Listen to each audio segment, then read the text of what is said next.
spin-off series with Jeff Caxide, where we dissect and talk about the short stories of Stephen King. This episode, we talk about the 2008 horror anthology, Just After Sunset. And I will say, without any spoilers, that I did enjoy this one more than I did the last one. So the farther we go back, I think the more enjoyable these are going to get for me, because old Stephen King anthologies are always the best. But that's just my opinion. After you're done with this episode, make sure you check out my fellow horsemen of the podcast apocalypse, Everything Went Black podcast, Into the Necrosphere, the Necromaniacs podcast, Spitball Media, Iblis Manifestations, and the Soul Knox podcast. And also don't forget to rate this on whatever podcast service that you use. Don't forget to check out some of the new live videos that are going to be surfacing on YouTube. There's a few up already. This one is not a live video, but there will be more to come, so make sure you subscribe on there. And once again, thank you so much for listening. All right, Jeff, we are back doing another installment of our Stephen King short story series. Yes, we are, man. Thank you for having me. This seems to be the only time I read anything lately is when I'm preparing to do these episodes. I did good this time. I didn't start reading it 2 weeks before we were to record. I've actually been reading this thing for quite a while now. Yeah, same here. I started this. I want to say I started this at the beginning of the year, maybe like February or something like that, or maybe late January. I don't know, but I've been doing the audiobook version. That way, like when I'm going to work, I have about an hour commute, so I can like get a couple stories in or a story in, each drive and stuff, and then get done with that and then take a few notes. That way I don't forget the shit. Yeah, I forgot to take notes, but I also been listening audiobook, which I find is I don't know. It's almost, I find I concentrate better when I actually read it. Because I also have been listening on my work commute, but my work commute is 8 minutes. So you get like little snippets of things here and there, but go on a lunch break, listen to another like 8-9 minutes. But I've found myself taking drives to places that I don't necessarily need to go to, but it's an excuse to listen to a story or or two.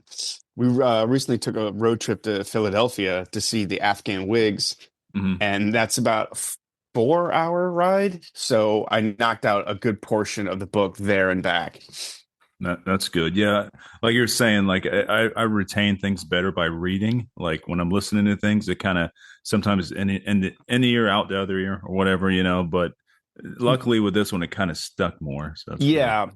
Although I did find myself like drifting during passages, and then something would happen in the story that would draw me back in. And then I'm like, well, I need to go and listen to like the first 20 minutes again, because I feel like I missed something.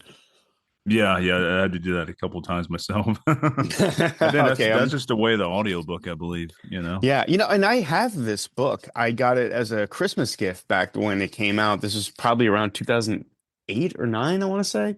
So I have the hardcover, but it's still in a box somewhere from my last move, which is ironic. I'm moving again in like 2 weeks. So my stuff is already boxed. But no, I just found that the audiobook would be an easier way to tackle this. And I find that some of the readings too, it's helpful to hear in someone else's voice, and people's doing different voices for the characters and such. Yeah, he always has like a really good group of voice actors that he hires, or this actors in general that do the readings. Like it's always pretty entertaining. Yeah, I didn't recognize anyone who read any of these stories this time around. I'm sure I know of some of the people, but I didn't recognize their voices. There's one of the actors on there. I can't remember his name off the top of my head, but I believe he read for the Gunslinger or something to do with the Dark Towers. He had, I think, one of these guys like towards the end of the stories was one of those actors, which I really think is cool. Okay. I love the Dark Tower series. That was really good. But I started reading The Gunslinger on tour. So obviously it's quite a while ago if I was on tour. And I never finished it, but I remember thinking this was maybe some of the best writing I'd ever read from Stephen King. Certainly much more like maybe abstract, not the word, but something different than I was expecting from him. And I made a note like I should really dig into this Dark Tower thing, and then just completely, obviously, like fell off on it. But people like yourself swear by it, say it's his best stuff. Yeah, dude, it's so epic and it's just and huge in scale and just and each story is a bit different. Like the Gunslinger is more like a Western, and then after that, like things go crazy as fuck, then back to kind of normal again, then fucking way crazy and like cosmic, and it's all over the place, but it's all really good. Yeah, I mean, I someone told me he wrote his accident into the Dark Tower. Yeah, towards the end, like yeah, because he even exists in the Dark Tower as himself. He's like a god sort of type character in the Dark Tower series. So, and they Wow. talk about his accident and stuff in there. Yeah, it's like it's weird, man, and everything connects. Like all the Stephen King novels and all pretty much connect with the Dark Tower. It all takes place in the same universe, and it's really nuts. Wow. Yeah. That's wow. Interesting. Yeah, someday I'm going to dig into that. I know there was a movie adaptation, I think like a 2 hour movie that somehow squeezes all that in there, and I don't know, apparently the movie's quite bad. Yeah, it's not terrible. I was just talking about this yesterday on the No. podcast, but it's not bad. It's just it needed to be a mini series or at least a series. They tried to cram everything in there, and that doesn't work. But I mean, the characters I thought were good. Idris Elba is the gunslinger. I'm down with that. Mm. Matthew McConaughey is the Man in Black, like Randall Flagg. That is the perfect casting for him. Yeah, that's too bad it wasn't in a better movie. Well, I can't really say that. I haven't seen it. At least it's not great. It's not bad either. Though. It's like a 7.5 for me. Like maybe an 8, Hmm. maybe an 8. It's just everything's crammed in there. There's no way you could do that. You need to fucking it needs to be a series. But I'm surprised that hasn't happened yet. I really am. With all the Stephen King adaptations that have happened, I'm really surprised. Amazon was supposed to be doing something with this. I don't know if it's still going to happen, but supposedly they were going to do a Dark Tower series, and but this was like years ago when I heard about this, and nothing since. It'll happen eventually, I hope so, man. That's I like would imagine. perfect material. Quit doing all these fucking remakes of shit and fucking do something original like that. That'd be Yeah. great. Yeah. And some of these stories I have found have been sort of adapted. Some of these are in the King Dollar Baby Club or whatever it's called. King will give the rights to young student filmmakers to make a short film with there's some rules behind it. It has to be shorter than a certain length and can only be shown at like festivals and things like that. But I think that's very gracious of Stephen King to do that. And I watched some of these on YouTube in preparation, and mixed mixed results. Oh, that's cool. I didn't even know that existed. That's really awesome. I know one of these stories was featured in Tales from the Crypt. I was like, wait a minute, Yes. I've seen this before. I know this story. I'm like, holy shit. Yeah. Yes, I watched that last night for this. I had not seen it in quite a while. I think Tales from the Crypt was 90, 91. It was quite a while ago. Yeah, now they're all back on Shutter and AMC Plus, so I'm really happy about that. Oh, no, that was Tales from the Crypt. Yeah, yeah. This was Tales from the Dark Side, the movie, Oh, wasn't it? what? I thought it was a Tales from the Crypt story. Maybe I'm wrong. I swore it Yeah, no, was. yeah, it was Tales from the Dark Side. Yeah. Was oh okay cool. Well, never mind on that one. I made a note of Tales from the Crypt. So Tales from the Dark Side. Okay, cool. Okay, But you're right, Tales from the Crypt is on Shudder, which I'm yeah, pretty excited about. It's been a long time since I've seen those too. yeah. But man, also we need Tales from the Dark Side on Shutter. That'd be awesome. That was another one of my favorites growing up. Yeah, I caught a couple recently, and a little dated, but it was cool to see them again. Definitely has an 80s vibe going on. Yeah, one of the best intros to any like horror series ever. Yes, Oh yes, yeah, absolutely. Yeah, man. S- haunting. So this is our third um King collection. We're going backwards Hmm. for some reason. It made sense. It made sense to me. Yeah, that's fine. And I noticed a trend of them getting better with each book. I don't know if you agree, but of the three we've done, I would say this is noticeably better than the last two. Oh yeah, totally agree. I think the farther back we go, like the younger the king gets, the better shit gets. It's less about old people trauma stuff and more about the horror, I think. Right. Yeah. And this is Stephen King in his 60s writing this, basically, post his accident and, shortly after 9/11, which looms heavily over this collection of stories. Yeah. Um, but I was struggling in the last few to find like multiple stories that I really liked. There was like maybe one that really stood out. But here I broke it down. I mean, there was one I absolutely loved. I have a feeling we're going to be in agreement of what our number one film is, or film story. There was seven stories in this that I genuinely liked, and a couple that were in the middle, and three that I did not care for. And only one of the three I didn't care for was I thought outright terrible. So overall, I think this was a big improvement over the what was the last one we did? Bizarre Bad Dreams. Yes. Yeah. Like I was trying to think back to that, and I found it hard to even remember like what my favorite story was in that. Yeah, same here. I don't even remember. It's in my Mm. notes somewhere, but Yeah, exactly. I had the same notebook that I used for the last one, and this looks like the John Doe's notebook from Seven. It's just I don't even understand what I wrote down. yeah, I use my iPhone, my note section in the iPhone for this episode. Sometimes I write stuff down, sometimes I don't. So I use my phone. Yeah. Yeah. Usually when I do a Necromaniacs episode, I take notes on my phone. I find it like I can't watch a film and take notes, so I'll just watch it and then I'll watch it again and take notes. Like Yes, usually that's what like I do. Yeah, yeah, yeah, okay, yeah, yeah. Like if I try to watch something for the first time while I'm looking at my phone, it just doesn't work. You miss so much.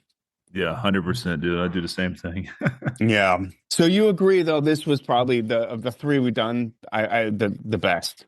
Yes, by far. Yeah. If I was to rate this book, I do a 1 through 10 rating with my movies and stuff, but Mm. and books, but I would give this a strong like 8.5 out of 10. Yeah, I would probably say seven, 7.5 somewhere for me. Okay. Um, there's like I said, there's one story in here particularly that is up there with one of my favorites by Stephen King.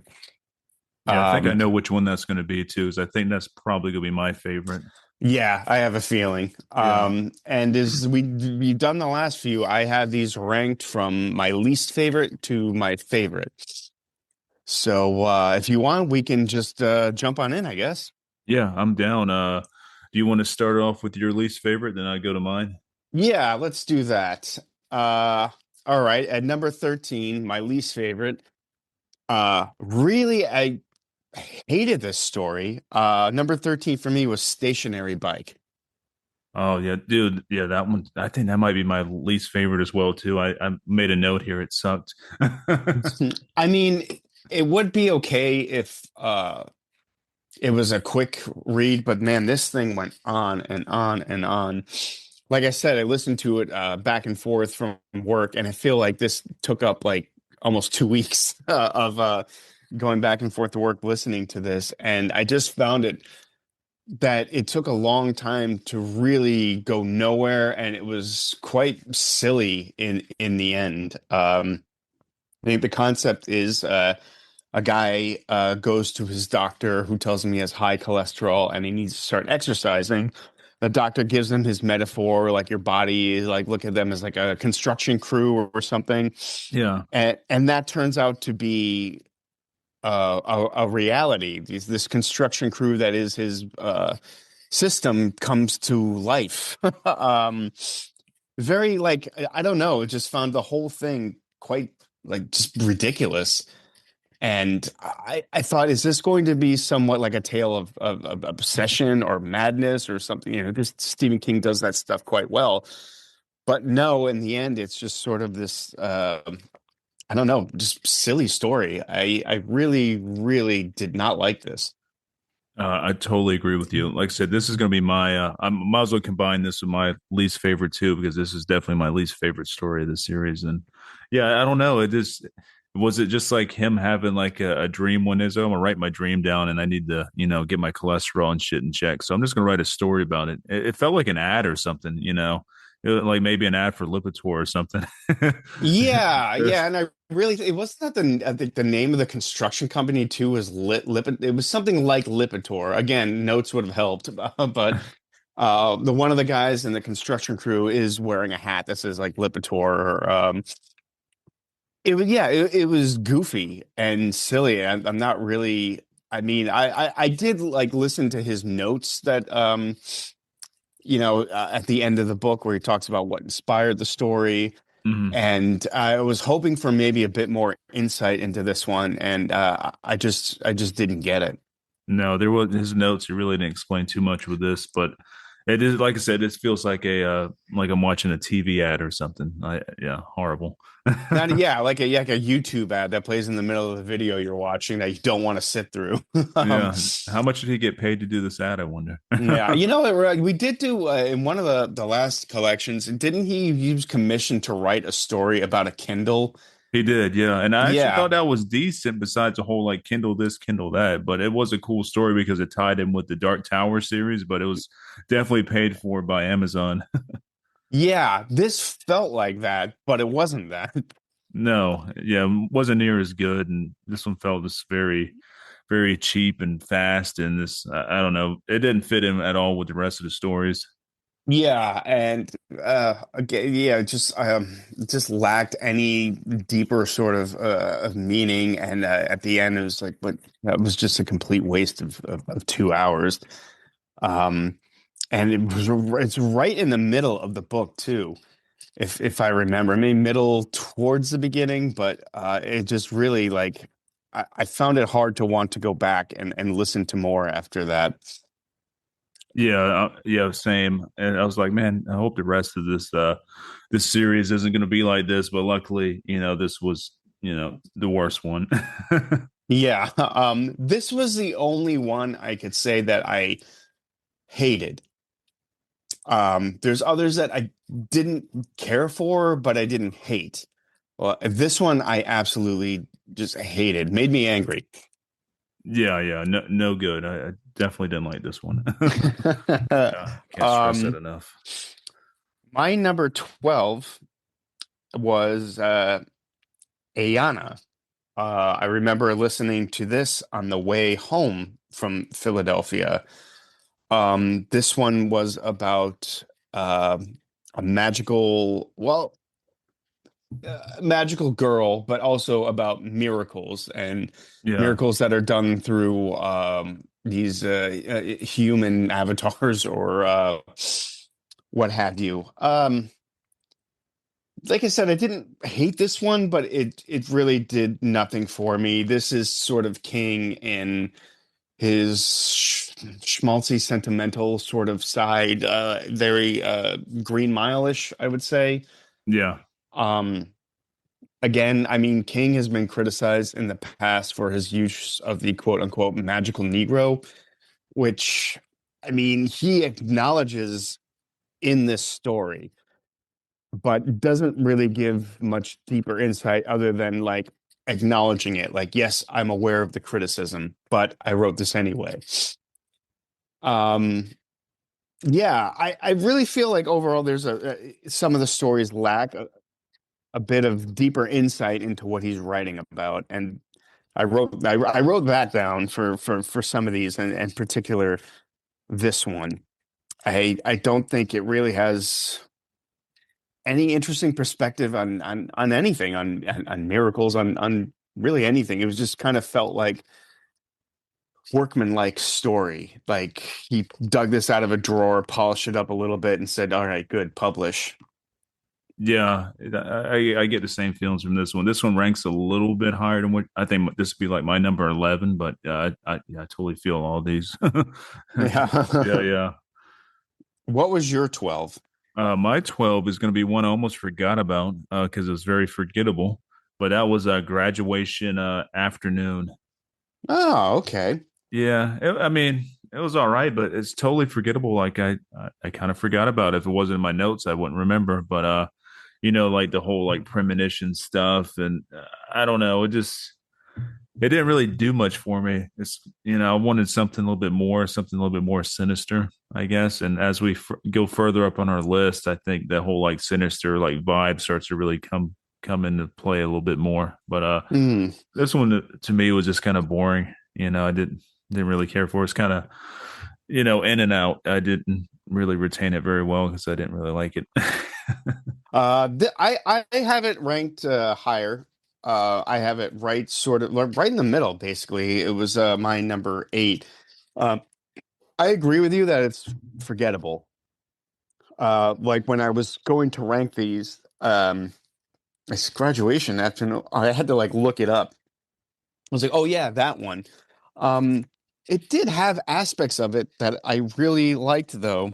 I liked the setup of this sort of stuffy Connecticut well-to-do family. Maybe I don't know if they met the Greenwich or something like that. I liked that whole scenario, and this girl who seems a little like wise beyond her years. She has some really good perspective on this relationship with this rich kid, and his family that is just awful, and this complete apocalyptic scenario just like happens out Hmm. of nowhere. I, I'm kind of glad it was short, because sometimes the longer King goes on, the worse it gets. Yeah.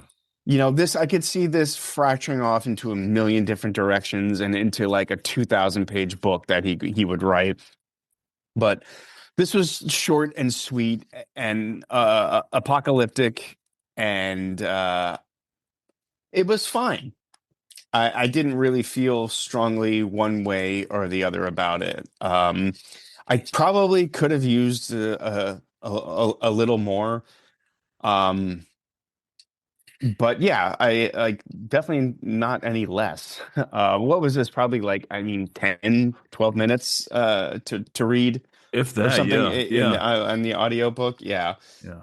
Um, yeah, it's okay. It is forgettable. I do agree with you there. Yeah, but definitely not bad, but it's just forgettable. That's why I had it kind of low on my list there because like I had to think about, I'm like, which one was this again? I had to look at the synopsis again. I'm like, okay, yeah. I Right, don't, yeah. it's a really, I don't know. It wasn't bad, but it was, I'm actually like surprised this one wasn't adapted from the Dollar Baby club or whatever they're called. This seems like an easier thing to shoot for, like, no budget, not really a lot going. It's just mostly dialogue. I think this would have made a pretty good short film. yeah, agreed. I think there was something that was done on this. Let me double check on my notes here. I think they did say something about there was a short film adaptation by. Okay, and I'm sorry. The short film was adapted by Mary D. Jones, and it actually became part of. Okay, it was a short film in 2019 as part of Dollar Baby. So the thing you're talking about, Oh, see, and I don't know what the fuck I'm talking about. I thought it said $1 million Baby. I'm like, how the hell is that a million Ah! dollar baby? So it said it was released on January 10th, 2021. Oh, okay. You know what? I also like, there are some of them are on YouTube, but I guess a lot of them aren't. I think that's one of the rules, is they can only be at film festivals or like I don't quite remember, but I think maybe some of those shorts I watched were like completely unofficial, like made, without the blessing of King. Some of them looked like they definitely did not have any money behind them. Yeah, Mm. I'll have to try to find that. I would like to see, like, I know there's a lot of these out there, these Dollar Baby King films, and I've seen very few of them. I've seen none of them that I know of. I didn't No, even okay. know about it. Yeah, so that's something I need to look into. There's so many things that you think you've seen everything, you think you read everything. You're not even close. There's so much shit out Yeah. there. Yeah, I know. It's funny. I started watching a thing on Shudder about the filmmakers that have adapted King's work. I don't know if you've seen that. I've seen part of that documentary. Yeah. Yeah, I've only seen part of it. I meant to finish it before we did this because I was curious if they would bring any of that up, like the short films from the student filmmakers. Yeah, I'd be, I don't think they have. What I watched, it didn't say anything about it. yeah, same. I mean, they talked to the Frank Darabont's and people like that. Um, Now that I look at this, I might have switched my number 12 and number 11 because I really, I mean, there was things about my number 11 story that I really, really didn't like, but ultimately found it to be kind of forgettable, but annoying. I Hmm. remember it for being annoying. My number 11 was The Things They Left Behind. Oh yeah, yeah, that one's kind of low for me too. But yeah, I get you. Okay. Um, this is obviously about 9/11. Uh, this, like I said, seems to loom heavy over this collection. The last story we just talked about, Graduation Afternoon, it's not specifically 9/11, but I have a feeling that those events probably inspired that story. Yeah, I, definitely. Yeah. yeah, like everyone just sort of going through their day and then something horrific and tragic happens. And again, I feel like this story seems to lack any kind of perspective or deeper insight into the events of 9/11 or the survivor's guilt that the main character is grappling with. And it just, I don't know, like it almost feels like it borders on tasteless to even write about this without any sort of, I don't know, deeper ideas behind it. It's, I don't know, this story rubbed me the wrong way. A lot of King isms in this too. There's a little bit of Shining going on Hmm. where this guy seems to have an inner voice, which this was the most aggravating thing I read in the book. His inner voice is, he calls y'all get down or y'all get down. That was just so fucking cringy. Yeah, very cringy. Oh God, sometimes the King, man, when he's like just unfiltered, like it can be quite fucking cringe, man. And Yeah. that was maybe the most like just shaking my head listening to it. Like, God, Stephen King, what are you doing? Y'all get down. He said, "This sounds Um, cool. I'm going to throw this in here. This sounds great." yeah, this Yeah. is cool. I know what kids like. Kids love this stuff. And y'all is popular, but the Southerners, so I'm not Southern, but I'll Yeah, go there anyway. I wasn't reading it. I was listening. I couldn't tell if it was y'all, like YAW, or y'all. Like I couldn't quite discern that. But Oh, that's true. Yeah, I man, don't know. It's one of the two, though. it really was silly. But at the same time, there were aspects of the story I really liked. Like, this little friendship he struck up with his neighbor, and you think it's going to go a certain way, and then it goes the other way. Like, he tells her what's going on, and she comes back with the object saying, I never want to see you again. I liked that stuff. Yeah. But this whole, like, again, like this small, like, I am the conduit, I am the person who needs to deliver these objects to heal people's suffering. Why? Um, I didn't get much out of this at all. And in the end, I was just left wondering, why did he write this? I think he could do a lot better than this dealing with the subject of 9/11 and survivor's guilt, which survivor's guilt should, I mean, that should have been interesting. That's a topic that could be explored. I don't feel like we've seen a lot of that or at least I haven't in film or writing. And in writing, you can really get inside someone's head and explore that. And I just feel like the story doesn't. It's a missed opportunity. Yeah, it feels forced. It's like he's trying to make something to really tear at the heartstrings and he's kind of Yes, forcing it on you and stuff. It makes it kind of, I don't know, it doesn't feel very genuine. I completely agree. I would expect a little better from Mr. King. Schmaltzy sentimental mentality, like he does that well, but he does not do that well in this story. Um, yeah. Just like I said, a missed opportunity. What was your number 11? My number 11, which was your number 12, I think, was Ayana. Is it Ayana? I They think say yes, it is. Yeah, I can't Ayana. even read my own writing. So yeah, Yeah. Ayana. Yeah. Okay, yeah.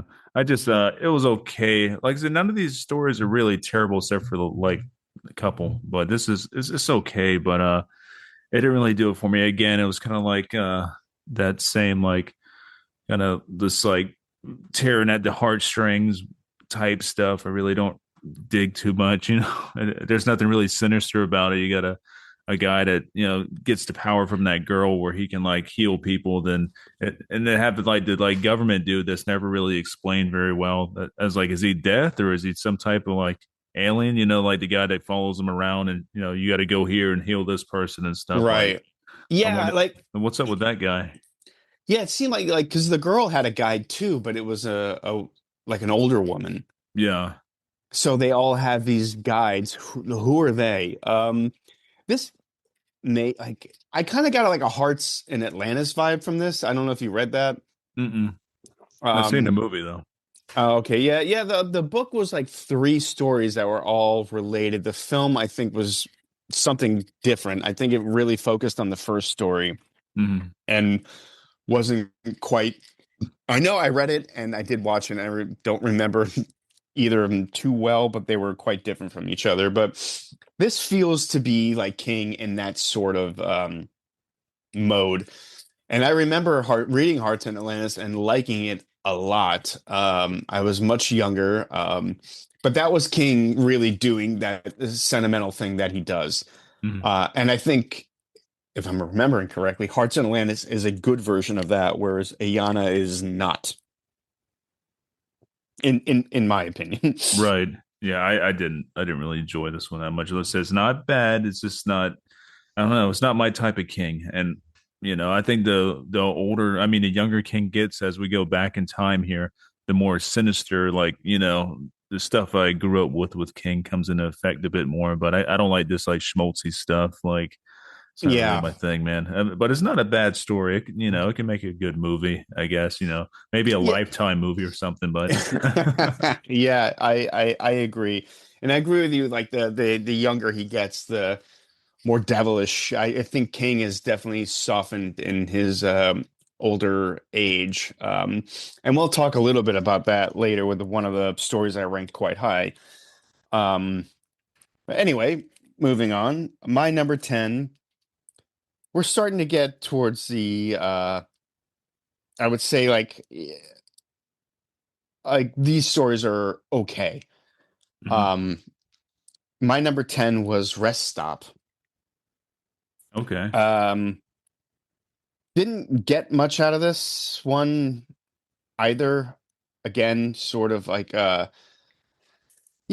setup, a story based around domestic abuse. This is a sensitive subject, and was wondering where King would go with this. Did he have any deeper thoughts into the subject? And not in this story, he doesn't. I found the narrative too a little bit messy. I don't know if that was the story or myself not paying attention as closely as I should. Hmm. But I find myself thinking, like, wait, is this actually happening? Who's this guy? And is this all in his head? um, Yeah. but again, like this is stuff King has tackled before. The alter ego of a writer. This is again him in sort of the dark half mode, and him channeling Richard Bachman, as he so often does. Hmm. Um, and King himself says in his notes that this is somewhat based around a true event. That he stopped at a rest stop and a couple was having an argument, and he just started thinking about, what do I do? Which is we've all been in a situation like that. Maybe not, in a rest stop where a couple's fighting, but we've all been in a situation where you thought, I know what I should do, but am I going to do it? Right. And again, I think that could be, an interesting story. I think a better version of the story, this is taking place in his head. In his head, he's the hero, but in reality, he just drove away. That's what I think too. Yeah, because he's like trying to take over his alter ego from like, the story he writes. Like, oh, this is me. I'm a badass, but real life he's just a regular normal writer. And I don't even know if this actually took place like you're saying. It could all have been in his head, and that's what it kind of feels like to me. Yeah, and I think that's the more interesting to me idea is how people handle situations like that. And the reality of it is no one is really this tough guy they think they are, No. how many, like back in like the Facebook days, like I remember seeing posts about like, hey, if I was there, I'm a good guy with a gun. Oh If I was yeah. there, this wouldn't have happened. Like, oh No, buddy. really? Tell Yeah. me all about your tactical training and in active shooter situations, you fucking idiot. God, yeah, and that stuff still goes on because I'm still on Facebook and stuff, and I still see stupid shit like that. Like when this kind of real shit goes down, all this like bullshit you have in your head just goes out the window, man. You totally know you don't know what the fuck you're talking about. Yeah, you know, it's a complete fantasy. yeah, Um, and yeah, I just thought that was probably more the way to go with the story. And again, I'm still not really 100% sure that that's not what's happening here, but I don't know. Like, eh, okay, it's okay. yeah. I think this probably is going to rank up there around my number nine. Like says, okay, it's Okay, not bad, but yeah, it's okay. yeah. Where are you at with your number 10, sir? Number 10, I'm gonna be around Harvey's Dream, which Ooh. yeah, I don't know, man. This one didn't stick with me for shit, man. I had to listen to it like twice because it's not very long either. The I whole also listened to this one twice. yeah, even now reading back on it, going through my notes, like it's like it's in there, but I was like, it's kind of forgettable, the whole like premonition stuff, and I don't know, it's kind of played out for me. I've seen so many and read so many things about, premonitions of death and stuff like that. This one just kind of didn't really do it for me. It was just a bit boring. It was dry, kind of Interesting. forgettable, but yeah, not my This, type of king. interesting. Okay, that one ranked quite high for me, actually. Oh, wow. Okay. So I'll save my thoughts till then. Yeah, that's fine. Yeah, yeah. We can save it till we get up there. Yeah. All right, cool. I thought you would rank that one higher too. This is very interesting to me. Okay, you're wrong. My number nine. Uh, I feel like I could have swapped my 10, 9, 8. They're all sort of, well, no, maybe not my number 8. My number 9 was Willa, the first story in this collection, which definitely I don't think started out on its best story, which, I don't know. You always want to start, it's like an album. You want to start strong, but you don't want to have your absolute best right there at the beginning. Right. This is definitely not the best, but I don't also feel like it's sort of a limp story. Again, sort of King doing this sentimental thing, again, like this is what 60-year-old King is. This is where his mind is at. You have this couple, they were on a train, they're dead, and they're slowly figuring out that they are dead. Hmm. And like you really see King's optimism for just in general in this story. He's obviously a guy that thinks about the afterlife quite a bit and seems to have an optimistic view of it. That's another theme of this book. I feel like a lot of these stories are all sort of circling similar territories. Hmm. Like there's a couple stories like that feel like I had to stop. I'm like, oh wait, oh no, that happened in the other story. You know what I mean? Yeah.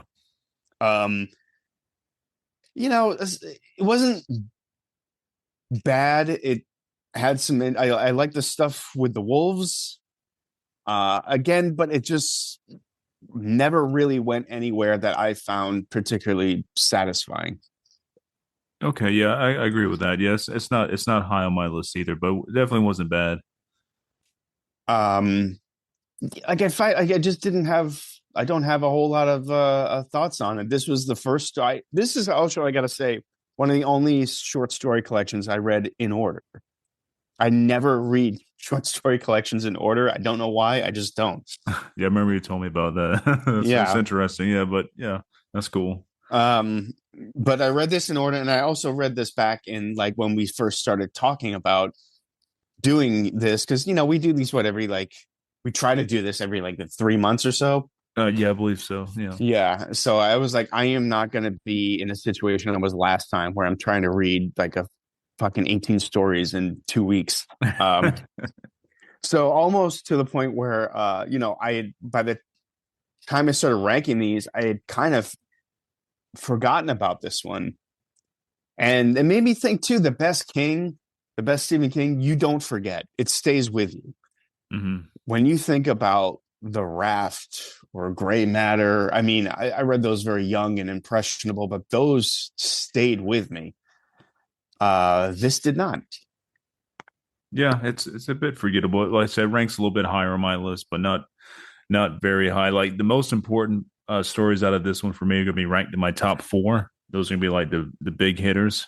So everything else before number four and after like 10 or so are just okay. They're not bad, but the four is what really matter for me. Agreed. My four, I would say, are like, yeah, bangers. But I would say right around seven is where I'm like, I like these. Yeah, Like yeah. 7 to 5, I'm like, these are very good. Um, but the area we're in now are like, yeah, like the slightly better side of meh. Yeah, it's going up though. It's getting better. Yes, absolutely. Yeah. So what would your number nine be? Number nine, which you already spoke about, is Rest Up. Um, Okay. yeah, like I said, it's like one of those I'm a big badass or whatever, in my head, but in real life I have no idea what I'm doing. It just kind of, felt like something like that. And like if it even existed, if this guy was even doing what he said he did, or it's all in his head. It's just I don't know. It didn't really do it for me. And domestic violence stuff is, not really something I want to read about. It's kind of rough, and I don't Yeah. know. Yeah. Yeah, I agree. I feel like mostly a missed opportunity. I think could have been a very good story and a better story, just someone grappling with a situation that he wanted to do something but didn't. Um and where do you go from there? Like, or like, maybe this guy really did whoop this guy's ass and now he's got like a bloodlust, like Mhm. in my head it was going places that, and then it was just sort of over, and then I just completely forgot about it.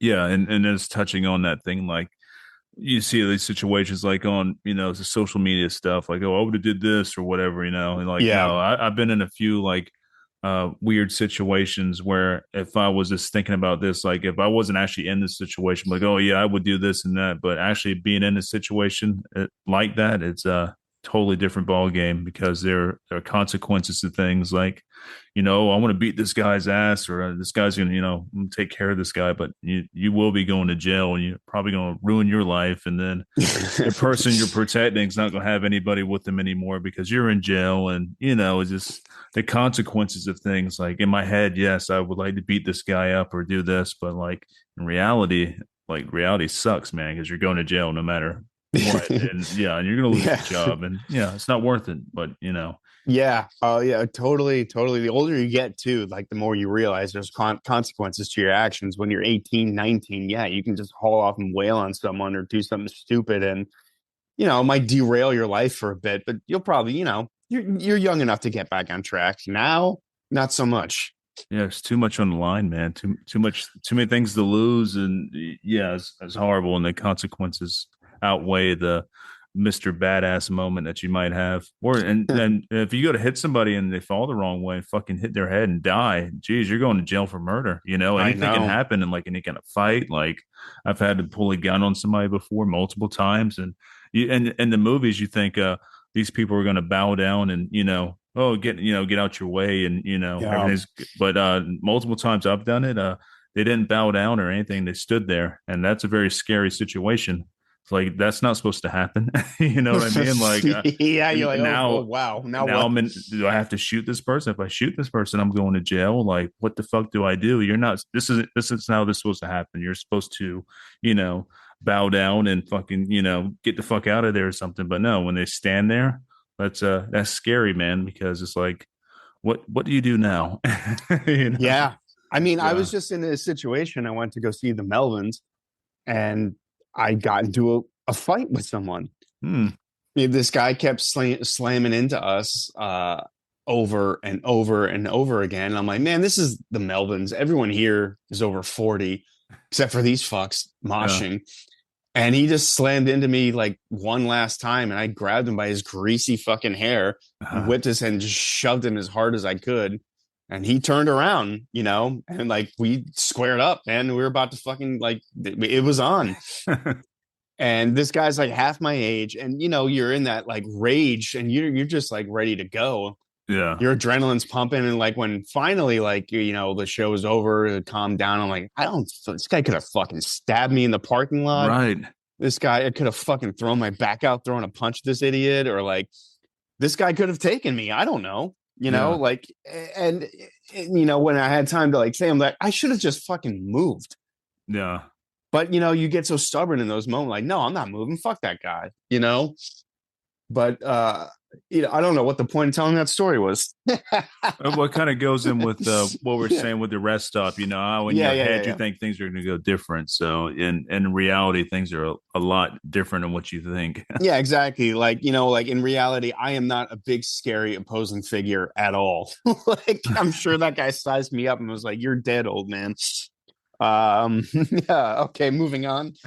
I'm going to see the Melvins in a month or two from now, and hopefully that doesn't happen again. Yeah, no more fights, man, unless you got your gloves and stuff on. All right, Yeah, just take it easy. seriously, dude. Yeah, I'm What gonna be beating these I'm gonna what be beating these 50 young this guys year. up? Oh, I'm about to be 41 in a couple weeks. Oh So God, you're just a fucking kid, man. I Come I on. know that's what my best friend told me. She's like, "Yeah, you're a kid still." I'm like, "I'm fucking 41." Like in my head, I'm still like 15. I don't feel 41. Like it's so Oh my weird. God, yeah. In my head, I'm still like 8. Fucking weird, man. Yeah, I know, right? Well, what's up with that? Well, speaking of 8, my number 8 is one we already talked about, graduation afternoon. It's the higher side of okay for me. Mhm. We talked about it. Don't really have much more to say. It's okay. What was Yeah. your number 8?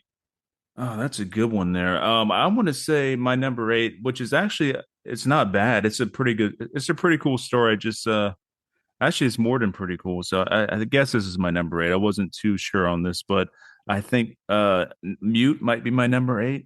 I'm not, Okay. but I like it though. That's the thing. I love the ending of it and stuff because I'm down with like the mysterious stranger type thing. Like you don't know this guy's intentions and in this whole like story, like picking up the hitchhiker and he doesn't talk. He supposedly he's deaf. He can't. He's deaf and he can't. Wait. Deaf is not being able to hear, right? He's mute and Yes. deaf. Yeah, Mm-hmm. and he's just sitting there like maybe sleeping and stuff. And this dude, the main character, is like going off about all this, his wife cheating on him and all this stuff. And it's good because the ending is pretty fucked up. Like Yeah. this guy turns out to be some like serial killer type character and stuff. And he's been listening to the main character the whole time. He's like, all Hmm. right, I'm gonna go pay them a visit for you, and yeah, it's Yeah. pretty sinister, man. And there's no like reason why he doesn't give you the reason why. No. It just does. I like that one quite a bit. It wasn't quite my top 4. I have it it's my number 5. Okay. I did almost put it in the top 4, but yeah, I really liked it. It felt like older Stephen King. This felt like younger, like maybe would have fit in Everything's Eventual. Hmm. It almost feels like, yeah, like it's kind of like mean, and it almost doesn't really quite fit in this collection. But that's what I liked about it so much. It really had me guessing. I had no idea where this was going. He's in a confessional booth. I kept waiting for him to be like, he killed, he killed his wife or he killed the boyfriend or something. I was not sure or he killed the mute. I didn't know where it was gonna go. Like I found the ending and the like lack of resolution nice. Like, all right, this is King. Like King is clearly having fun, like doing this kind of thing again. Like I could feel the enjoyment he had writing this. Yeah. Like just exercising something a little nasty, not too nasty. Doesn't like get under your skin the way the best like disturbing Stephen King stuff does. But you know, it's good, man. It's rock solid. You know what? I want to make a change and move this to my number 7 because my number 8, I have a better fit for that. Okay, all So right. if that's cool, I want to make a change there because I did like this one quite a bit more than my other number 7. All right. So what would your number 8 be then? Number 8 was going to be Willa. Yeah. Okay. And Willa was just my notes there. It was like another, kind of a heartstring puller and stuff. I found it super sad and I liked it. I didn't love it or anything, but I just thought in my notes I said it was a bit gut wrenching, with Yeah. the love story stuff. Like, and Yeah. it's a lot, man. And people walking around like this the station not really knowing they're dead, and like I said, the wolves are really cool, and it's just the afterlife, man. It's a mystery. Nobody knows if there is an afterlife or whatever. Like nobody really truly knows, and it's good to have a little bit of hope in something, I guess, even though I don't believe in anything. But Yeah, I don't either, but yeah, I could very well be wrong. Who yeah, knows? yeah, fucking prove me wrong, I guess. But yeah, but I this, really feel like these are questions that can't be answered.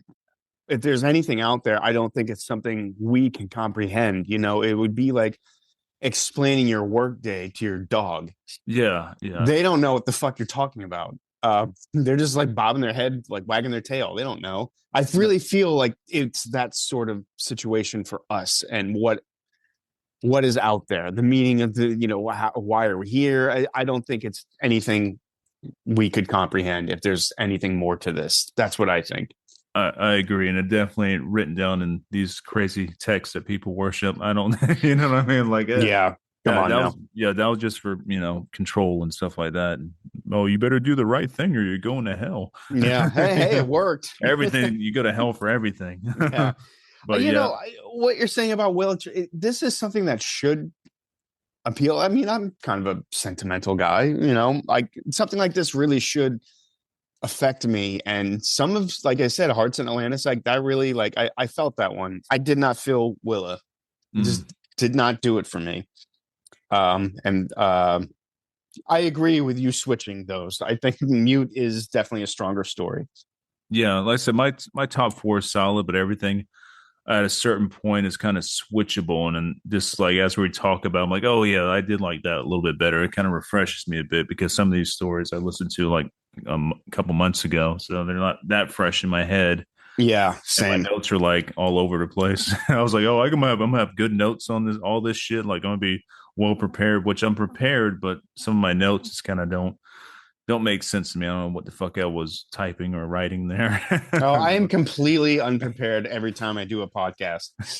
Oh, you seem very prepared. So, like, if you're not prepared, I didn't know. So, Oh man, no, I am the most scatterbrained person on the planet. I once erased my notes before. I think it was the 300th Necromaniac episode. oh yeah, I We're remember just you going, said and I that. completely erased my notes and was just shit coming out of my mouth. I'm like, I'm just talking. I don't know what I'm talking about, but I'm talking. Well, it was a great episode. You Oh, pulled it thanks, off man. well. Yeah. Okay, my number 7. This is when like the stories for me. These are ones I 7 to 5 I liked and was a little bit harder to rank these because I liked all of them. I mean, I was pretty my top 3 I knew, but these were like these are all I think very solid. I'm surprised I didn't rank this one higher, but since I have it written down at 7, I'm gonna say it. My number 7 was the New York Times at special bargain rate. Oh yeah. Uh, Okay. I think we're gonna be tied on that. I think that's my 6. But yeah. Okay. um, this is the sentimental King that I like.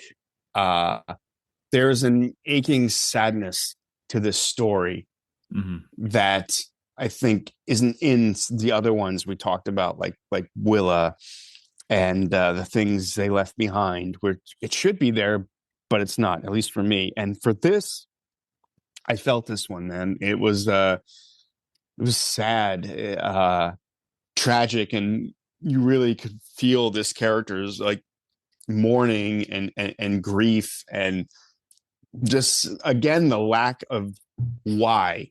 Why did this happen?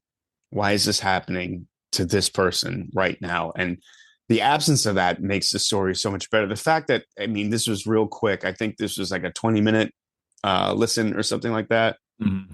And it's exactly as long as it needs to be. It gets in and gets out, and I mean, it's pretty much perfect. I liked it a lot. And this is, yeah, like I said, this is the dramatic king, the sentimental king, done right. Totally agree. Yes. And again, not about 9/11, but it is about a plane crash. So I'm sure the events of 9/11 loomed large over the story. I also found it interesting that, like, he mentioned like all the people who traveled to the funeral traveled by plane, Mm-hmm. which I think about those things. I was thinking about that as I was listening to the story.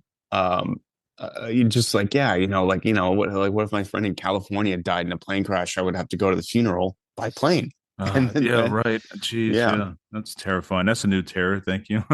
yeah. Planes are already scary, but yeah, I hate flying. I've done yeah, it so same here. much too. I really think my luck is going to run out every time I fly. I'm like, I've done this 100 times. My luck is going to Uh, run out eventually. yeah, I hate it. Um, yeah, I absolutely hate it. Um, yeah, this is a great story. Agreed. Um, I wish the other sort of sentimental heartstring stories were as tight and focused and spot on as this one was. Mm-hmm. And you said this was your number six? Number six, yeah, and all the points you make there, are like similar points that I have.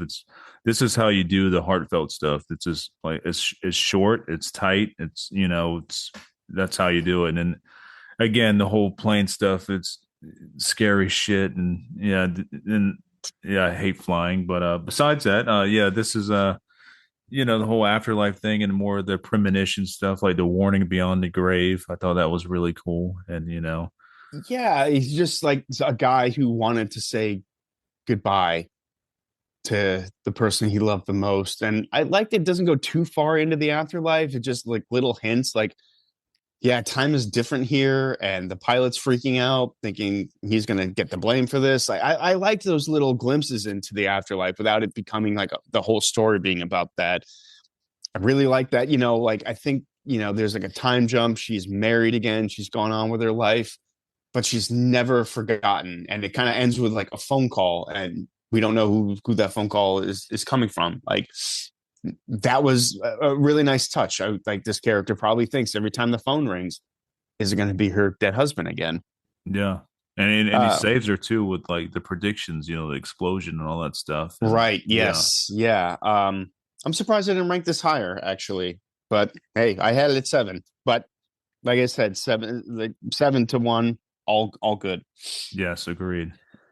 So Your number 6. That was your number 6. So what yeah, would be your 5? let's see. This is where we're getting into the tough ones here because we're getting really good now. Um, let's see. What did I have as my number five here? I'm probably gonna have to go and pick. Man, this is a really tough one for me actually. But where's it at? A very tight place. I think I'm gonna put that as my number five, even though I like this Ah, story a lot, and I actually read this one and like it was like a novella or something. I read this before I ever read or listened to it in this group of stories here. It was something else that I've listened to before. I don't know how. Sometimes he separates the stories out and has them here and there. But okay. yeah, I really dug this one a lot. And a lot of these are going to be interchangeable. This could be ranked a little bit higher, but we're going to go with number five for right now. But yeah, and the whole like description of the guy being trapped in the porta potty, man, that is some Oh, harsh shit. Being that I do use porta potties at my job time to time, just the other day, I was using when I was thinking about this story. I'm like, if this was to tip over and be locked, how the hell do I get out of here? You know what I mean? Like, it's a real tight squeeze to get down into the shit aspect of this porta potty. You know? Yeah. I personally would rather shit myself than use a porta potty, but hey, um, I have this one ranked much higher. This was my number two. Okay, okay, I can see that. Um, this is classic King, man. Like you're, this is the story I did not want to put down. Mhm. I had read most of these stories before when I had the hardcover, but I didn't read this one. I definitely would have remembered if I did.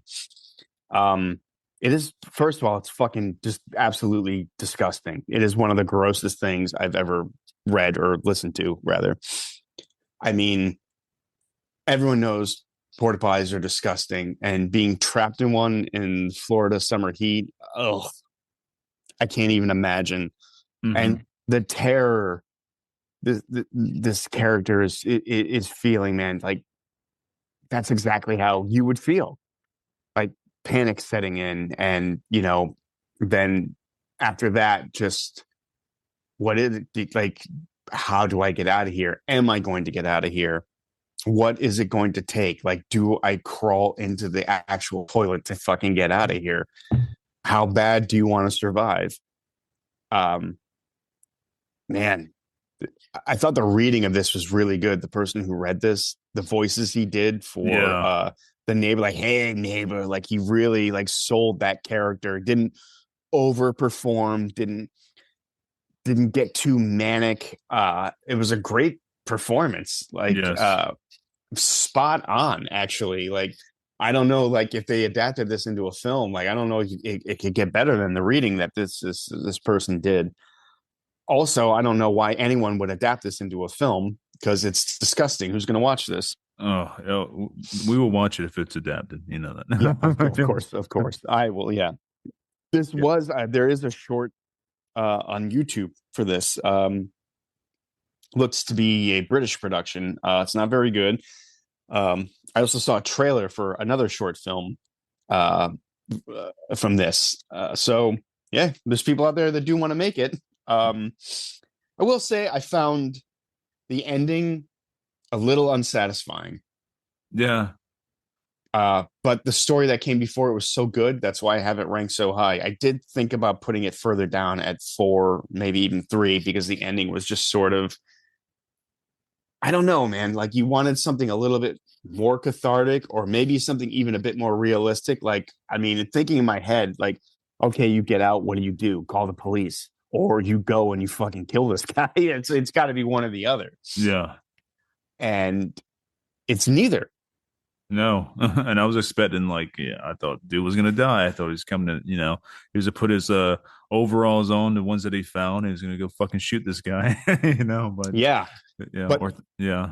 this is where the older sentimental King, reading this or listening to this story, I think 30-year-old Stephen King, this guy dies at the Oh yeah. end. But 100%. 60-year-old King, nope. I was like, he's getting out. I know that because this is King in his 60s and he's not going to let this guy die. And I was right. Um, Still, man, I mean, this is what Stephen King does so well. I feel like with a darker ending, this would be perfect in Night Shift or Skeleton Crew. Oh yeah, totally. Yep, yep. Like this is again classic King. Love this story. I have no desire to revisit it. I mean, it is so disgusting. It is. King has a fascination with shit He and, does, yeah.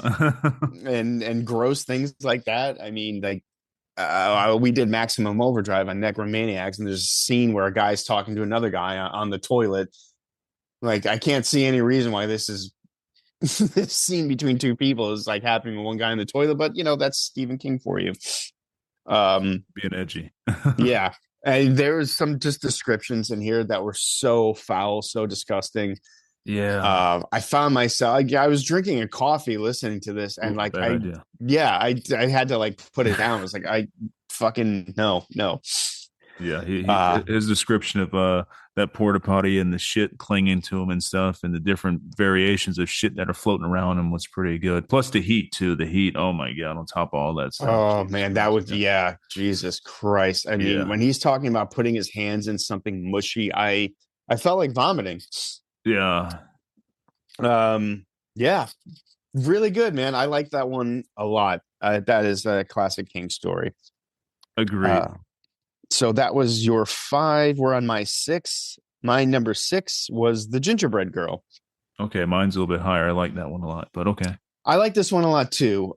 Again, Florida is starting to come up a lot in these stories, and again, yeah, King had now been splitting his time between Maine and Florida. Yep.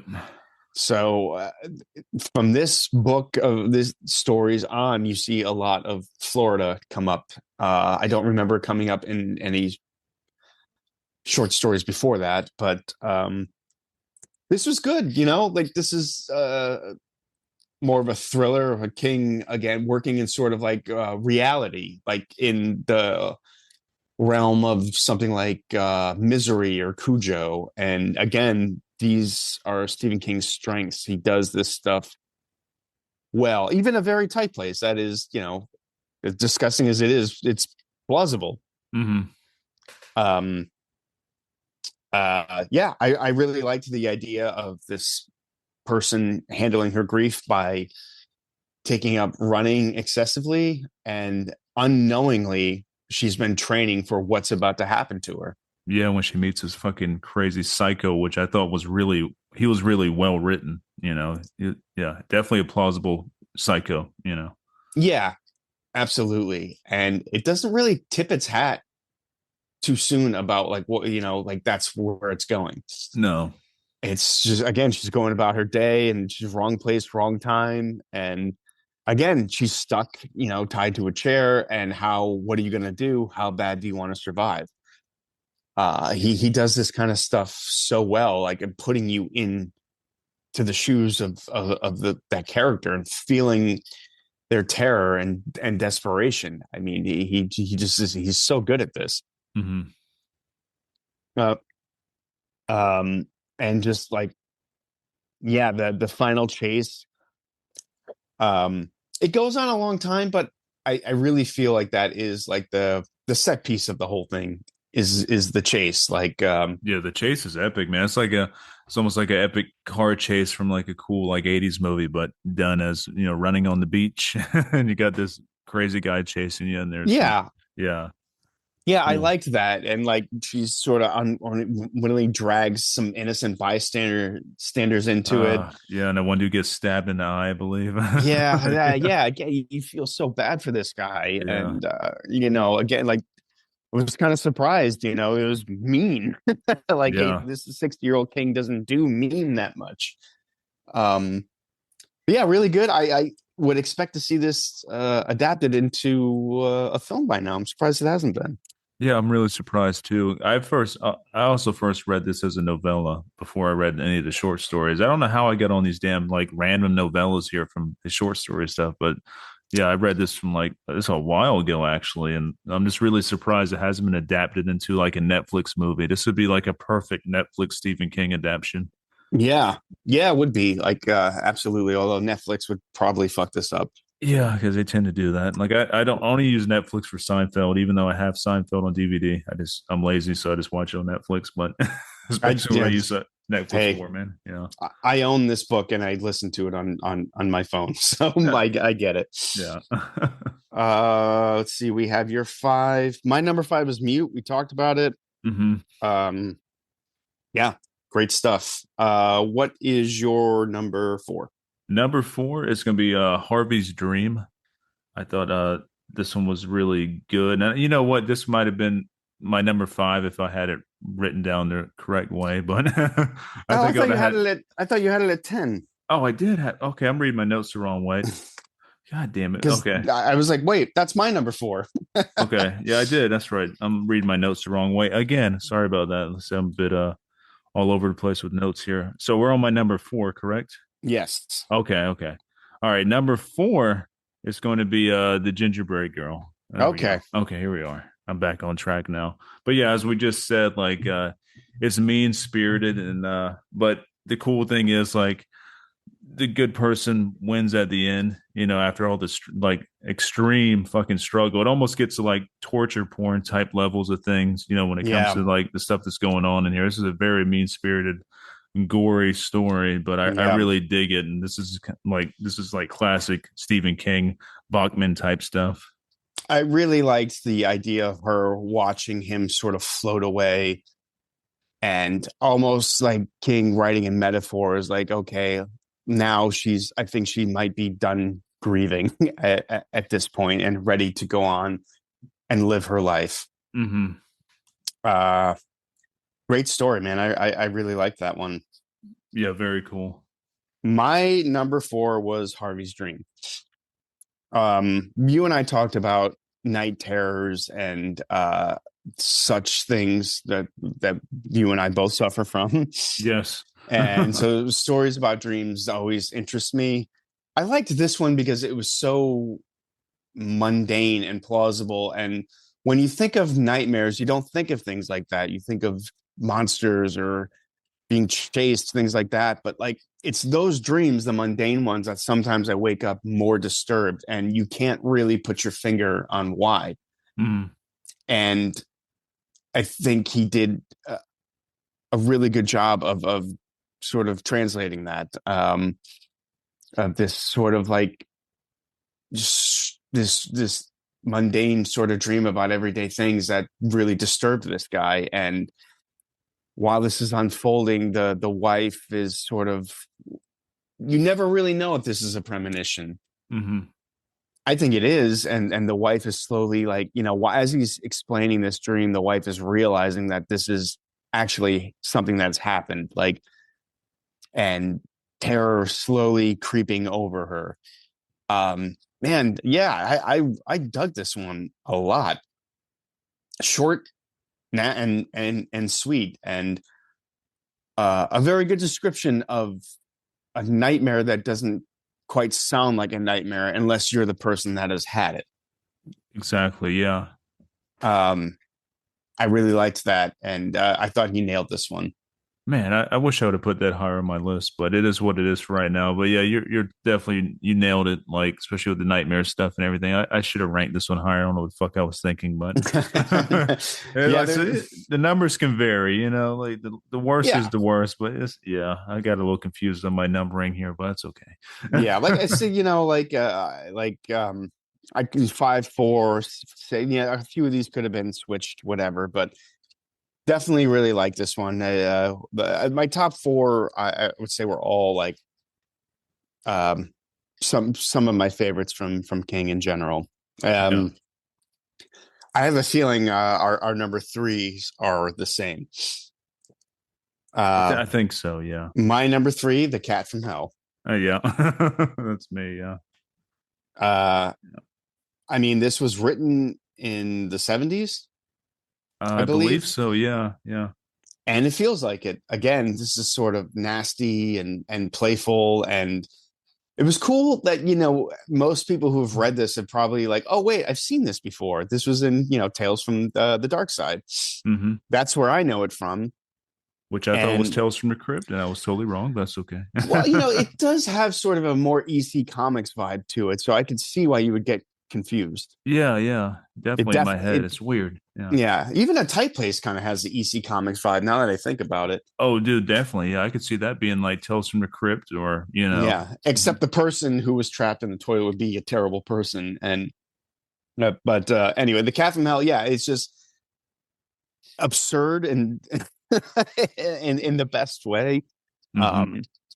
Um, this was probably King. I mean, it's funny too. Like there's a sense of humor to this one, but it is like nasty. It's a nasty story. Like this kind of mean hitman, like getting taken out by a cat. Like Yeah, not a that's normal cat though. Like this cat at the end, they're like, okay, this is not your normal cat because my cats don't try to fit themselves in my mouth and fucking bust out of my guts. yeah, You know, I mean, little that's yeah, yeah, literally The dude. Cat from Hell. Yeah, Yeah, I love that shit. I was all for the cat. I'm like, fuck these guys, man. The hitman was, I was kind of warming up to him a bit because he's kind of yeah. liking the cat, but when he's like, I still got to kill you. I'm like, well, you got to go too, buddy. Yeah, and like, yeah, he just doesn't see what's coming. Doesn't take this old guy seriously, and he pays the price. The story does deviate from the film version a bit, Hmm. but you know, um, I preferred the story to the film, and just man, like his fate is just so grotesque and almost Edgar Allan Poe-ish.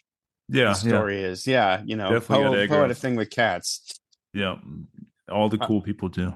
yeah, I wish this trend of him releasing older stories and newer collections. I wish he continued with that because there are a few stories that we still haven't seen published in a collection, such as Weeds, which we saw in Oh, Creep dude, Weeds is Show. so good. Yeah, It's yeah, so good. Yeah, it's much darker than the Creep Show adaptation. way darker. Yeah, Weeds is fucking brutal, man. Yeah, it's almost like the titles should be switched too. Like Weeds would fit better in Creep Show, where the lonesome death of Jordy Verrill fits the tone of the story better. Yeah, yeah, that's weird, ain't it? I don't know how that. Yeah, they're definitely off on that version there. Like, I definitely like the novella better. Yeah. Yeah. So three. Yeah, we're both in agreement. Cat from Hell is a classic King story. Glad it's in a collect, and it's a nice break in this collection of like we get a little bit of that older nasty King again. Definitely. So I think that was your number three. I think that's gonna be my number two. I think I'm one ahead of you because I Yeah. Oh can. yeah. Yeah. You're right. Okay. Yeah. All right. Cool. I was like, where the fuck is my number three at? So yeah, Cat from Hell is my number two. I love cats. Cat horror is fucking great, especially when the cat gets, the last, the last kill at the end and stuff. Like, there's no Yeah. animals harmed in this because you can kill people all day. That doesn't bother me. But when you start fucking with animals, that bothers me. So it's good to see the cat get his comeuppance and. Yeah. Yeah. The cat wins, and I love that. At the end, the cat slinks off. It's going to finally fucking get rid of the old man, or maybe it's just going to continue to torment him. That might actually be worse than death. That's what I was thinking. He's probably gonna go back and lay on the old man's lap and like, hey, you're not getting rid of me, buddy. Yeah, loved it. Yeah. My number two was In a Very Tight Place. We discussed great story, and we touched on the EC comics of it all. There's a little bit of social commentary going on with this story too, with the main character being Hmm. gay. I did do a little bit of research. Some people maybe found this a little distasteful, and that King was, uh, a little out of his depth, maybe in writing a gay character. I don't know. I don't feel like you have to be a certain thing to write about a certain thing. Right. King has done things something like that before to much cringier effect. Like he had not particularly been very good at writing people of color and their dialogue in the past. Yeah. Yeah. But I really feel like this does have a bit of commentary where, like, the neighbor is, this guy's a witch. This guy's blaming all of his problems in life on this gay man that lives next to him. It's irrational. Yeah. It's garbage. Yeah. And I feel like we do see a lot of that in society today with, like, I mean, Oh, how many people are blaming all their woes on immigrants or right. Yeah. It's so. immigration and Or and trans people are bad. Like, oh, the trans people did this. Like all this garbage that these fucking hateful motherfuckers are talking about nowadays. And it's even worse now because social media and everybody has a voice now. yeah, exactly. And all of a sudden, these people are the source of all your problems in life, and yet you probably don't know anyone like that, or yeah, it's just absurd. And I maybe that's what King was going for here, and that's what I got out of it anyway. Hmm. I feel the same way on that too. Yeah, I So think nice social commentary and things that are going on now and back then. yeah, so Yeah. I feel like he was well within, like, I think he kind of nailed that with that one. I don't think it was just I'm gonna pat myself on the back for writing a gay character. I think it had significance Hmm. to the story. And I think he did a great job with that. And I know other people disagree, but hey, that's what we do. Hey, Yeah, yeah, some people agree, some people don't. exactly. So it looks like we have the same number one. I figured that. I just kind of figured it. Yeah. My number one was N. This Same. story fucking ruled. I remember reading it back in the day and being absolutely blown away. Like, yes, Stephen King still can write an absolute banger of a Yeah. story. I totally agree. To me, it has some Legati feel to it. Am I right in saying that? Like, it feels a little bit like, especially with like the psychiatrist stuff or whatever. Like, it Sure. has I mean, yeah, this it's sort of. not as abstract and atmospheric as Legati. I feel like this is even more of like a like Lovecraft Yeah, ish. definitely the Lovecraft in there. Yeah, with the monster, the interdimensional eye creature thing. It's in the stone. That's definitely Lovecraftian. Oh Yeah, yeah. What's yeah. interesting is King himself says this is not me trying to do Lovecraft. This is actually my riff on the story, The Great God Pan. Oh, that's Um, right. Yeah, which is which cool. I've never read that. But when I remember listening or reading this the first time, I thought, yeah, Lovecraft, absolutely. Like the idea of witnessing something that you can't possibly understand it and it consuming you and you're never the same. And this is this is Lovecraft. I Yeah, it's think. like reading And something and like descending into madness, and that's what this is too. Like once you figure out what's going on, you think you know what's going on, you're going insane, and then you pass it on to the next person that wants to take this job over. Like then you descend into madness and fucking, it's never ending. I really liked that it's passed along like a virus. And again, it takes over the psychiatrist, and the psychiatrist becomes obsessive compulsive and kills himself, and then his sister, and then it hints that this is just going to keep going on and on and on. Yeah, and they're guarding some kind of like interdimensional fucking monstrosity that pretty much, if you're not continuing on with the traditions passed before you, like guarding this stone or whatever, like the world's going to end or his world's going to come into our world. Like, I love all that, all that shit. It's really cool. I loved it too. I thought the structure of the story was perfect, like written from several different points of view. I really liked all of that. The ending with like an email. I just thought it was spot on. And I meant to ask, have you seen the adaptation of this, the animated adaptation of this? I have not. And where can I watch it? It's on YouTube. Okay. This was used as like I think it was used as a promotional tool for this book. Hmm. If you just Google Stephen King and I think it's about 25 minutes. It was released as several like short episodes, like Okay. 2 3 minute episodes. But there's a compilation of all of them together on YouTube. It's fun. It's good. It doesn't quite capture the feeling of the story. I think if anything needs to be adapted from King's work, it's this. This Yeah. would make a great film. I'm not sure who I'm thinking in my head who would absolutely nail this. I'm sure there's a few people that could do it, but I rank this amongst my favorite Stephen King story. If I had to pick 5 short stories that are my favorites, this is in there. Yeah, this is a really good one. And also, I think maybe Richard Stanley would be the man for this if he had the right budget. And really, I mean, Oh, he doesn't need a giant budget, but you know how he nails the Lovecraft stuff. I bet he could do something good with this. probably could. I think it's going to be a long time before we see a feature film Yeah, from that yeah, guy. yeah, yeah. Unfortunately, yeah, but he's working his way back up, So yeah, Yeah. but yeah, yeah, yeah. um, yeah, I mean, yeah, it's just perfect. I think this was like really like when I think about the 2 collections we did before this one, there's nothing in those as good as this story. Agreed. No, no, this is by far the best so far. Like out of all the ones we've done so far. Yeah. Yeah, and I remember reading this back in the day and just being like floored, like man, yeah, fine, like reading this collection and getting to this one, like man, this is what all these stories need to be. Yeah, this Um, is totally up my alley of things I like from King.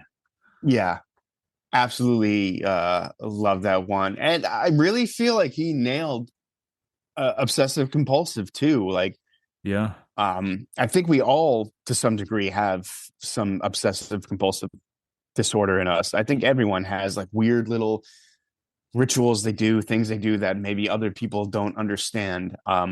I myself I have been diagnosed with some obsessive compulsive disorder. Hmm. I am, got a bit of a germaphobe. I don't like to touch doorknobs. It's an irrational thing. Yeah, I can't blame you for it. I mean, shit. I mean, You, there's a lot of shit on doorknobs. yeah, you won't touch a doorknob, but scratch your ass, or Yeah, like, but it's your ass, though. yeah, yeah. So I think you really did a good job with that too. Like, I don't know, man. Yeah, just when King is spot on, he is spot on. And when you read a really good Stephen King story, you realize there's really not a lot of writers that can do what he No, does. He doesn't get the respect like the literary and from the literary world. And I can see why. I mean, some of his writing isn't that great, but man, when he's on, it just no one does this better than him.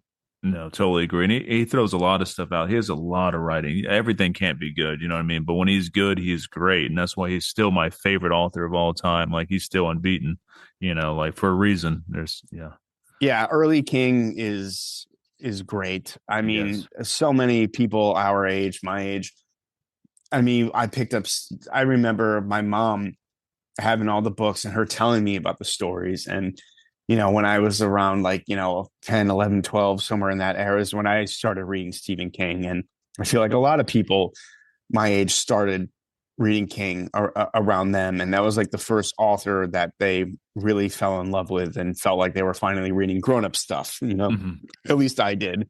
And I started with King's short story collections. I think the first stuff I read from him was, Skeleton Crew, Night Shift, um, novels. I would say Pet Cemetery, which almost feels like his short story stuff. Hmm. There's a nastiness to it and like a lack of resolution or has a very dark ending. Um, that remake was really quite bad, by the way. Oh, yeah. Yeah, agreed. Um, but I had a feeling that would be your number one too.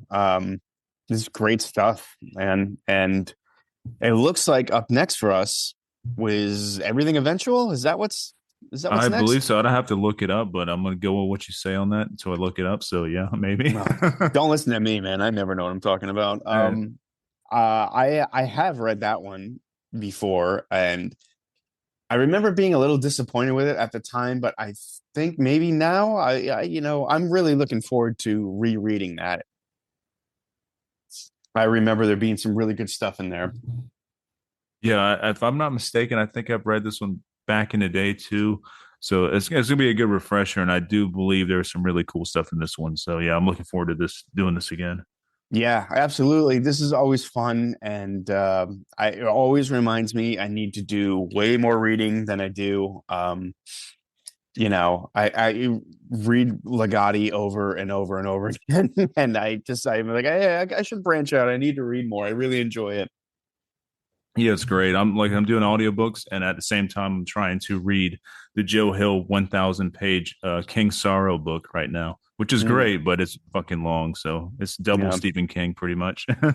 yeah. I mean, Joe Hill is Stephen King Jr. I was just Oh, explaining to dude. someone. Yeah. I read a couple stories from his collection. I'm like, this is Stephen King's voice in another person. Just, I mean, some people think it's a bad thing or whatever, but he's not quite as good as his father. Like he's never No. that I've read has never like read anything that like got to me the way like something like that King has written has. But maybe I haven't read the right thing yet.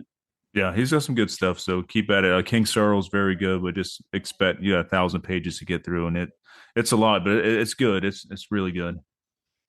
Right on, man. Well, thanks for having me, man, and for having me do this with you. I really enjoy this. This is fun. Yeah, same, Um, dude. about to go record shopping with some friends today. Nice. That sounds like fun. Yeah, vinyl is my new obsession. Maybe Stephen King will write a story about a guy obsessed with vinyl, and Uh, I could relate to it. oh man. Awesome, dude. But yeah, I love doing these episodes and I can't wait to do the next one and start the journey of the next book. And yeah, this is really cool. And we keep on doing these until there's no more Stephen King short stories left. Yeah, we'll have to go to his novella collections. There's a few of those too. Like, Yeah. Oh yeah. We'll go to whole gambit, man. We'll do novellas, shit. We'll do novels. Like if it's Stephen King, I am totally down. So we'll do this for years to come. awesome, man. I look forward to it. Thank you so much for having me, man. Oh yeah, man. You have a great rest of your Saturday and good luck with the record hunting. All right, I'll let you know what I pick up. All right, man. Take it easy. Take care, brother. Bye. Bye.